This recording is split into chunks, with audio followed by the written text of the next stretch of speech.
कंत्राटी स्वच्छता कर्मचाऱ्यांचे वेतन रखडल्याने उपजिल्हा रुग्णालयासमोर आंदोलन।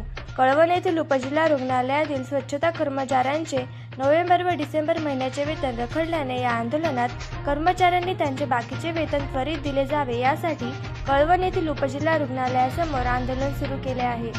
अनेक वेळा अर्ज देऊनही वेतन दिले जात नसल्याने आमच्या कुटुंबावर उपासमारीची वेळ आलेली आहे। जर आमचे वेतन 2 दिवसात झाले नाही तर दिनांक 4 फेब्रुवारी 2025 रोजी मंगळवारपासून स्वच्छतेचे काम बंद करण्यात येईल, अशी तसदी आंदोलनकर्त्यांनी दिली आहे।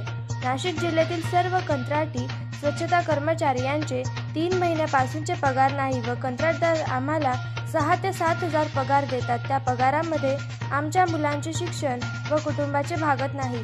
कोरोना काळात आम्ही कुटुंबाची पर्वा न करता स्वच्छता व कुटुंबाचे जीव धोक्यात घालून आम्ही स्वच्छता सेवा दिली तरी आमची कुणीही दखल घेत नसल्याने व वेतन वेळेवर होत नसल्याने आम्ही आंदोलन करीत आहे।